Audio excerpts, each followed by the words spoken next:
నమస్కారం వార్తలకు స్వాగతం. ముందుగా ముఖ్యాంశాలు. గణతంత్ర దినోత్సవ వేడుకల్లో పాల్గొన్న ఏపీ గవర్నర్. ఈ సందర్భంగా ప్రసంగం.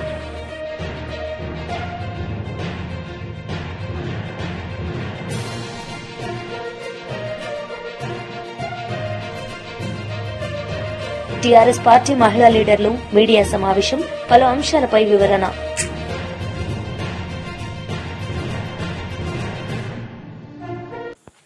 గణతంత్ర దినోత్సవ వేడుకల్లో గవర్నర్ పాల్గొన్నారు. ఈ సందర్భంగా ఆయన ప్రసంగించారు.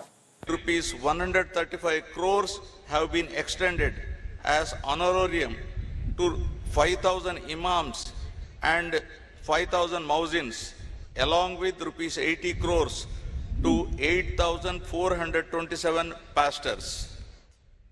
Housing remains a core priority. Under Housing for All in Andhra Pradesh 2047, Swarnandhra 2047, all eligible families are being provided with Pakka houses. 3 lakh homes were inaugurated on 12th November 2025 and another 5 lakhs will be completed by Ugadi 2026. The program includes rupees 3,220 crores in additional support for SC, ST and BC beneficiaries and house sites of 3 cents in rural and 2 cents in urban areas for landless.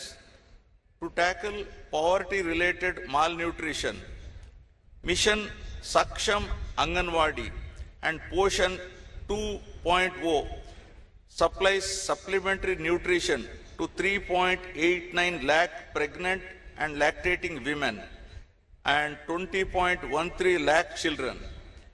Under Dokka Sitama Madhyana Badi Bhojanam, 35.66 lakh students in 43,892 schools received midday meals, including Ragi Java and Jaggery Chikki, through a rupees 2,261 crore budget, including intermediate schools. In addition, 204 urban Anna canteens and 1 rural canteen are functional, with 70 more rural units coming up to ensure affordable, nutritious food for all. The P4 program, that is Public-Private People Partnership, launched on Ugadi 2025, is advancing the goal of zero poverty by uniting government, industry and communities to uplift the bottom 20% of the population. Over 1 lakh Margadarshi have adopted 10.30 lakh Bangaru Kutumbalu, working family by family to eliminate deprivation. Together, these initiatives have strengthened household security and dignity. With this foundation in place, the government now turns its focus to creating jobs, building skills, and ensuring sustainable livelihoods for the youth of Andhra Pradesh. Now, number 2, employment and skilling, Yuvagalam. The energy and aspiration of our youth define Andhra Pradesh's future. My government is committed to creating 20. మాజీ మంత్రి Bellampalli Srinivas media సమావేశం నిర్వహించారు. ఈ సందర్భంగా పలు అంశాలపై ఆయన మాట్లాడారు. చెప్పిన వ్యక్తి 13,000 ఇస్తామని చెప్పన్నారు. మరి ఆ రోజు జగన్మోహన్ రెడ్డి గారు అదే 13,000 ఇస్తుంటే మరి ఎందుకు ఆ రోజు నారా లోకేష్ గారు వంకర టెంకర నోట్లతో ఎందుకు మాట్లాడారు? మరి అప్పుడు ఆ నోటికి గుర్తు రాలేదా నారా లోకేష్ గారికి? సరే, పోనీ 13,000 గారు ఇస్తారని చెప్పని చూస్తే కొంతమందికి 9,000 పడింది, కొంతమందికి 8,000 పడింది, కొంతమందికి 7,000 పడింది. ఒక పద్ధతి ప్రకారం లేకుండా తల్లికి వందనం, అది కూడా ఎక్కడ కూడా అందరికీ అందిన పరిస్థితుల్లో సుమారు 30 లక్షల మంది పిల్లలకి ఎగనామం పెట్టిన ఘనత కూడా ఈ కుటుంబ ప్రభుత్వానికి దక్కుతుంది. అదేవిధంగా రైతుల్ని, మూడోది రైతులు చూసుకుంటే కనుక ఒక్కదానికైనా గిట్టుబాటు ధర ఉందా? టమోటాలు చూస్తే రోడ్డు మీద పడేస్తున్నారు, మామిడికాయలు చూస్తే రోడ్డు మీద పడేస్తున్నారు. ఒక్క గిట్టుబాటు ధర కూడా లేదు. ఏదో జగన్మోహన్ రెడ్డి గారు ఏదైనా ఒక రైతుల గురించి మాట్లాడితే వాటికి కేంద్ర ప్రభుత్వానికి లేఖ రాసి ఊరుకున్నారు తప్ప ఎక్కడగానే రైతు అనే వ్యక్తి సంతోషంగా ఉన్నారా? సంక్రాంతికి రైతు సంతోషంగా కాకుండా కన్నీళ్లతో చేసిన ప్రభుత్వం ఏది ఉందంటే కూటమి ప్రభుత్వం తెలియపరుస్తున్నాను. అదేవిధంగా నెలకి 20,000 ఆర్థిక సహాయం అని చెప్పన్న సంవత్సరానికి ఎక్కడైనా ఆర్థిక సహాయం మీరు 20,000 రూపాయలు చేశారా? 20,000 రూపాయలు చేశారా అని చెప్పి నేను నేరుగా మిమ్మల్ని ప్రశ్నిస్తున్నాను. అదేవిధంగా ప్రతి ఇంటికి ఉచిత గ్యాస్ 3 సిలిండర్లు అని చెప్పారు మీరు. ఇప్పుడు నిజంగా మహిళలందరినీ అడగండి ఒకసారి. మీకు ఇప్పటికీ 20 నెలలు అయిపోతున్నాయి, 6 సిలిండర్ రావాలి. ఎన్ని సిలిండర్ వచ్చినాయి మీ అందరికి? మీ ఇంట్లోకి చెప్పండి ఒకసారి. ఏ ఒక్కింటికి కూడా సంవత్సరానికి అరాకొర సిలిండర్ తప్ప, 1 సిలిండర్ తప్ప 3 సిలిండర్ వచ్చిన ఇల్లు ఏ ఇంట్లో కూడా లేదు ఈ ఆంధ్ర రాష్ట్రంలో చూసుకుంటే కనుక. అదేవిధంగా మహిళా శక్తి మహిళలకి ప్రతి నెలకి 1,500 రూపాయలు ఇస్తా అని చెప్పి అన్నాడు. జగన్మోహన్ రెడ్డి గారు చేతు ద్వారా ప్రతి సంవత్సరం 18,000 రూపాయలు. చివరికి ఎన్నికలకు వెళ్లే టైంలో కూడా ఆయన బటన్ నొక్కి వెళ్లారు. ఎన్నికలకు వెళ్లే టైంలో కూడా మా అక్క చెల్లెమ్మలకి డబ్బులు ఇవ్వాలని చేతు ద్వారా 18,000 ఇవ్వాలనుకుంటే మీకెందుకు, మీ నెలకు 1,500 ఇచ్చేస్తాం, ఆయన మీకు 45,000కి ఇచ్చాడు, మీకు 18,000 దాటితే ఇచ్చేస్తాం అని చెప్పిన పెద్ద మనిషి P4 అంట. P4 అక్కడ ఎవరో ధనవంతుల దగ్గర తీసుకుని మీకు డబ్బులు ఇవ్వాలట. మీ కుటుంబాలను వాళ్ళ దత్తత తీసుకుంటారు. జరిగే పని అయినది. దాన్ని గొప్పగా గవర్నర్ గారు ప్రసంగంలో P4 ద్వారా మేము బాగా అమలు చేస్తున్నాం అని చెప్పినారు. ఏ ఒక్క ఆడబిడ్డకైనా కానీ ఈ 1,500 రూపాయలు నిధి ముట్టిందా? సమాధానం చెప్పండి కుటుంబ నాయకులు ఎవరైనా కానీ. చాలా మందిని వ్యాపారస్తులు కావచ్చు, ఎవరైనా కొంత ఆర్థికంగా కొంచెం బలంగా ఉంటే వాళ్ళని భయపెట్టి మీరు P4 లో జాయిన్ అవ్వాలని చెప్పిన అధికారుల ద్వారా అనేక ద్వారా మీరు భయపెడతారు తప్ప ఎక్కడైనా కానీ ఈ పథకం అమలయ్యిందా? గవర్నర్ గారి ప్రసంగంలో P4 బ్రహ్మాండంగా అమలైపోతుందని చెప్పన్నారు. మహిళలకు ఉచిత బస్సు. ఎన్ని బస్సుల్లో మీరు ఉచిత ఇస్తున్నారంటే కనీసం చెప్పండి ఒకసారి. 16 రకాల బస్సులుంటే 6 రకాల బస్సుల్లో కూడా మీరు అవకాశం కల్పించట్లేదు మహిళలకి. మరి ఏం చేశారండి మీరు ఈ 20 నెలల పరిపాలనలో? ఈ కూటమి ప్రభుత్వం ఇది మేము చేశామని చెప్పే పథకం చెప్పండి. గతంలో కోవిడ్ కష్టకాలంలో కూడా జగన్మోహన్ రెడ్డి గారు 2 సంవత్సరాలు కోవిడ్ తో ప్రపంచమంతా విలవెల్లాడుతున్నా కానీ ఈ ఆంధ్ర రాష్ట్రంలో కోవిడ్ లో కూడా ఏ ఒక్కరికి కూడా ఇబ్బంది లేకుండా పథకాలన్నిటిని కూడా ఎప్పటికప్పుడు అమలు చేసిన వ్యక్తి ఎవరున్నారంటే జగన్మోహన్.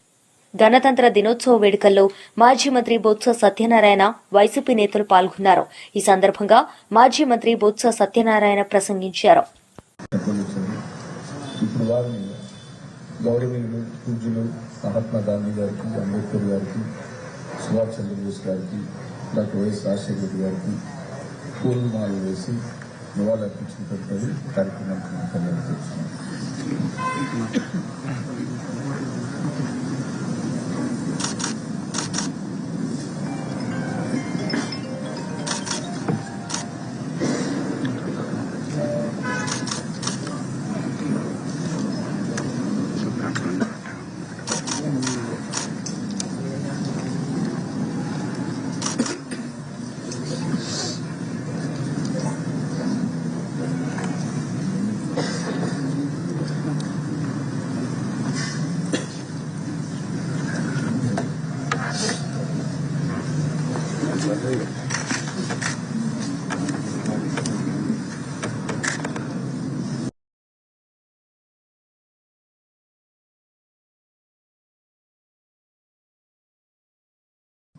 మీ అందరితో పాటు రాష్ట్ర ప్రజలు, దేశ ప్రజలందరికీ కూడా గణతంత్ర దినోత్సవ శుభాకాంక్షల్ని మా పార్టీ తరఫున, మా తరఫున, మా నాయకుడి తరఫున అందరికీ కూడా మనస్ఫూర్తిగా శుభాకాంక్షలు తెలియజేసుకుంటూ, దేశానికి స్వాతంత్రం తెచ్చిన మహానుభావుల్ని ఇప్పుడే మనం స్మరించుకున్నాం. వారి స్ఫూర్తితో, వారు ఏ ఉద్దేశంతోనైతే ఈ దేశానికి స్వాతంత్రం తీసుకొచ్చి మన స్వేచ్ఛ వాయువుని పీల్చుకునేటట్లు ప్రతి ఒక్కరికి సమాన హక్కులు కల్పించే ఒక రాజ్యాంగాన్ని బాబాసాహెబ్ అంబేద్కర్ గారి మరొకసారి మీ అందరికీ కూడా నా శుభాకాంక్షలు తెలియజేసుకుంటున్నాను. ఇక్కడున్న ప్రతి ఒక్కరం కూడా ఒక ప్రతిభ పోవాలి, అందరం ఒక ఆలోచన చేసుకోవాలి. ఏదైతే మహానుభావులు మనకి తెచ్చిన ఈ స్వాతంత్రాన్ని ఇది నిలబెట్టుకోవడానికి భారత రాజ్యాంగంలో బాబాసాహెబ్ అంబేద్కర్ గారు ఏదైతే తలపెట్టారో సమానత్వం, సమన్యాయం, అందరికీ రాష్ట్రం తాలూకా అందరికీ దేశంలో ప్రతి ఒక్కరికి కూడా ఫలాలు అందాలని ఆయన ఆలోచన ఏదైతే ఉందో ఆ ఆలోచన కొనసాగడానికి మనం కృతజ్ఞతతో ఉండాలి. దురదృష్టవశాత్తు ఇవాళ వస్తున్న మరి ప్రభుత్వాలు ఆ స్ఫూర్తిని వారు విడనాడి వ్యక్తిగత మరి కాంక్షతో, వ్యక్తిగతమైన ఆలోచనతో, స్వార్థంతో, అవినీతితో ఇవాళ పరిపాలన చేస్తున్న ఈ నేపథ్యంలో దురదృష్టవశాత్తు మన రాష్ట్రంలో అయితే ఇంకా మితిమీరుతున్న ఈ కార్యక్రమాల్ని మరి ఎండగట్టి వాటిని కాకుండా మా ఉద్యమ స్ఫూర్తితో పెద్దల తాలూకా ఏదైతే ఆలోచన ఉందో ఈ స్వాతంత్ర ఫలాల్ని మరి అందరికీ సమానంగా అందాలని నిశ్చయం ఏదవుతుందో దానికి ప్రతి ఒక్క వైఎస్ఆర్సీపీ కార్యకర్త నవం కట్టాలని తెలంగాణ భవన్లో టీఆర్ఎస్ మహిళా లీడర్లు మీడియా సమావేశం నిర్వహించారు. ఈ సందర్భంగా పలు అంశాలపై వారు మాట్లాడారు. గుండెలలో ఉన్నటువంటి పార్టీ తెలంగాణ ప్రజల ఆకాంక్షలను నెరవేర్చడం కోసం ప్రాణాన్ని కూడా లెక్క చేయకుండా తెలంగాణ రాష్ట్ర సాధనే ఏకైక లక్ష్యంగా ఉద్యమం చేసి తెలంగాణ సాకారం చేసుకున్నటువంటి పార్టీ. ఆ పార్టీ పైన తప్పుడు ప్రచారాలు చేస్తూ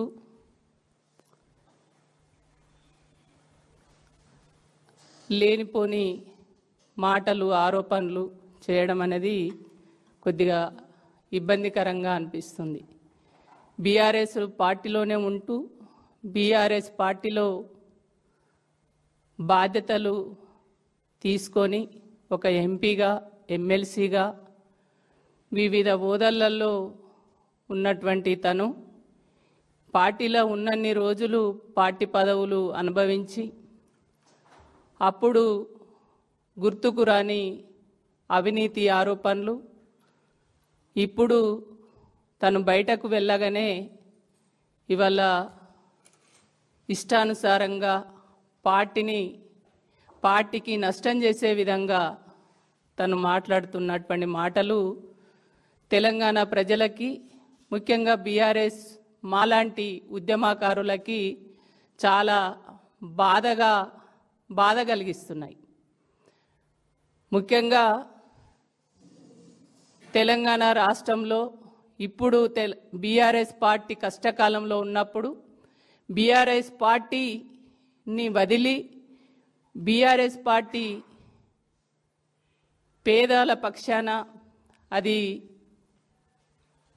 లగిచెర్ల సంఘటన కావచ్చు, ఇక్కడ పేదోళ్ళ ఇల్లు కూల్చినటువంటి సమయంలో పేదోళ్ళ పక్షాన ఉండడం, రైతుల పక్షాన ఎక్కడ చూసినా పేదోళ్ళ పక్షాన నిలబడి కొట్లాడి ఉద్యమిస్తున్నటువంటి బీఆర్ఎస్ పార్టీ పైన ఆరోపణలు చేయడము విడ్డూరంగా అనిపిస్తుంది. అదే కాకుండా ఇవాళ బీఆర్ఎస్ పార్టీ ఎక్కడ ప్రశ్నిస్తే, ఎక్కడ నిలదీస్తే, ఎక్కడ ప్రజల పక్షాన గొంతు విప్పి మాట్లాడితే, ప్రజలకు ఎక్కడ అన్యాయం జరిగితే ఆ అన్యాయాన్ని లేవనెత్తినప్పుడు కవిత గారు ప్రెస్ మీట్ పెడుతున్నారు. మొన్నటికి మొన్న మీరు చూశారు, సింగరేణి పైన, ఆ సింగరేణిలో జరిగినటువంటి అవినీతి ఆరోపణలు, అక్కడ జరిగినటువంటి టెండర్లు, వాటిపైన చాలా వివరంగా హరీష్ అన్న మాట్లాడినాక వెంటనే ఒకవైపు ప్రభుత్వం రేవంత్ రెడ్డి వెంటనే నోటీసులు ఇచ్చి విచారణకు కాల్ఫర్ చేయడం, ఆ తర్వాత వెంటనే కవిత గారు ప్రెస్ మీట్ పెట్టడం. అంటే కవిత గారికి లగిచెర్ల సంఘటన గుర్తొస్తలేదు, ఇక్కడ రేవంత్ రెడ్డి హైదరాబాదులో పేదోళ్ళ ఇండ్లు కూల్చినప్పుడు అప్పుడు మరి నోరు విప్పట్లేదు. ఇవాళ రేవంత్ రెడ్డి చాలా హామీలు ఇచ్చిర్రు. 6 గ్యారెంటీలు కానీ 420 హామీలు, అందులో ఇప్పటి వరకు ఒకటి కూడా అమలు చేయలేదు. మరి ఆ ప్రభుత్వం చేసినటువంటి హామీలు ఏవైతే ఉన్నాయో ఆ ప్రభుత్వంలో అమలు కానటువంటి అంశాలపైన ఎప్పుడు మాట్లాడారు. బీజేపీ నేతలు మీడియా సమావేశం నిర్వహించారు. ఈ సందర్భంగా పలు అంశాలపై వారు మాట్లాడారు. మొదట మన మీడియా మిత్రులకు రిపబ్లిక్ డే దినోత్సవ శుభాకాంక్షలు. ఈరోజు మన ప్రెస్ మీట్లో నాతో పాటు ఎమ్మెల్సీలు గౌరవశ్రీ మల్క కొమరయ్య గారు, అదేవిధంగా గౌరవశ్రీ అంజిరెడ్డి గారు ఈ ప్రెస్ సమావేశంలో ప్రెస్ మీట్లో పాల్గొంటున్నారు. ముందు మన ఎమ్మెల్సీ అంజిరెడ్డి గారు ప్రెస్ను ఉద్దేశించి మాట్లాడతారు.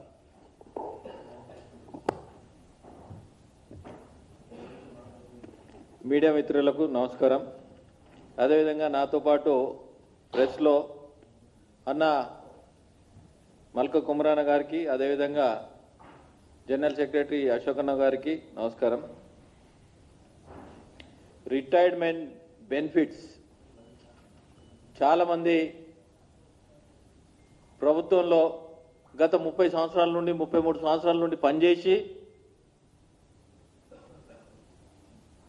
ఎక్కడున్నా సరే వాళ్ళకు రిటైర్మెంట్ బెనిఫిట్ వస్తే వాళ్ళ పిల్లలకైనా, పిల్లల పెళ్లిళ్ళకైనా, అనారోగ్యం పాలైనా, ఇంటిపైన లోన్ తీసుకున్నాక లోన్ కట్టుకోవడానికైనా, లేదా అన్నదమ్ములుంటే ఆ రిటైర్మెంట్ అమౌంట్ వస్తే ఆ పిల్లలకి ఇచ్చి ఏ వృద్ధాప్యంలో హాయిగా పండుకునే రోజులు ఉంటాయనే ఉద్దేశంతోనే 33 సంవత్సరాలు సర్వీస్ ఇచ్చి వాళ్ళ అమౌంట్ వాళ్ళు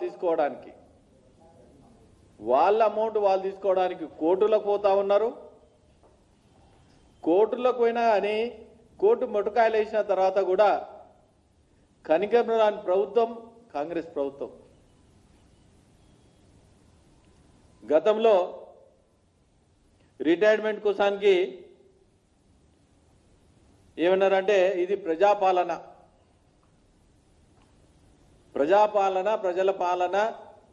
ప్రజలు ఉద్దేశించే పాలన. అరే మీకు ఇవ్వకపోతే మేము ఎవరికి ఇస్తాం అనే రకంగా మాట్లాడడం జరిగింది.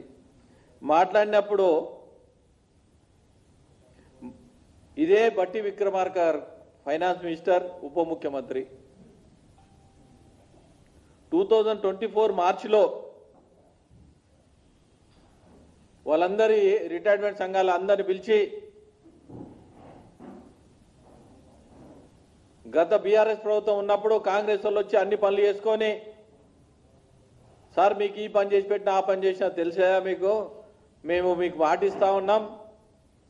మార్చి 2024 మార్చిలో మాట్లాడి ఏమన్నారంటే నెలకు 700 కోట్లు మీకు రిలీజ్ చేస్తాం, మీ ఇబ్బంది కాదు, మీరు అందరు సర్వీస్ చేసినారు అన్నారు.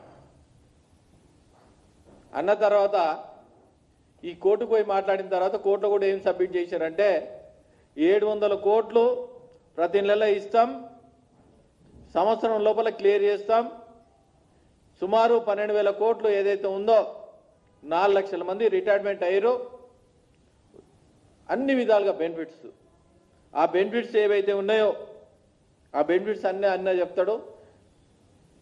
ఇప్పుడు వివిధ రకాల ఎన్ని రకాల పేమెంట్స్ రావాలో అన్ని రకాల వైద్య ఖర్చులైనా, ఇంకా ఖర్చులైనా, అది పెన్షన్ స్కీమ్స్ అయినా, ఈ స్కీమ్స్ ఎన్ని అయితే ఉన్నాయో అవన్నీ అమౌంట్ రావాలి.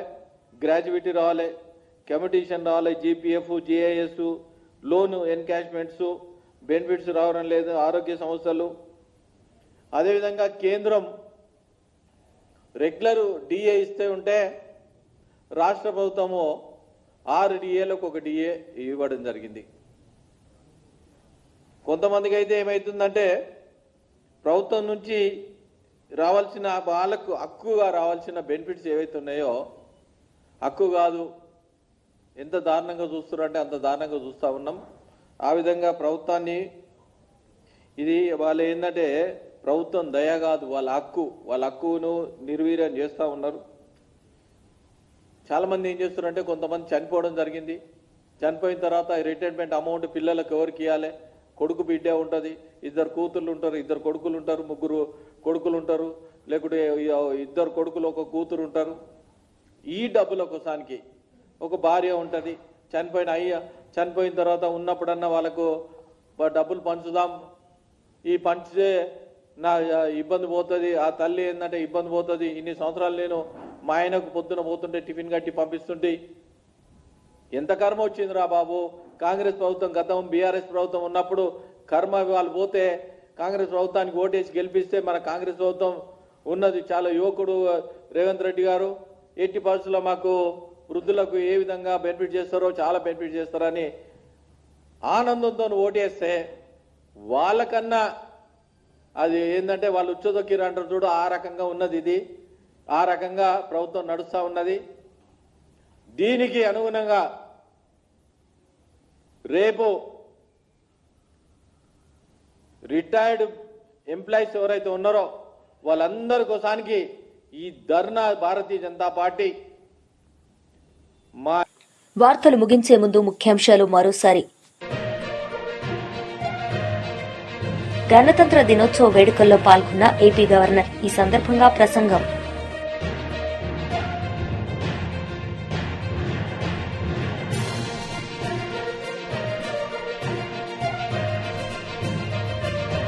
టీఆర్ఎస్ పార్టీ మహిళా లీడర్లు మీడియా సమావేశం, పలు అంశాలపై వివరణ.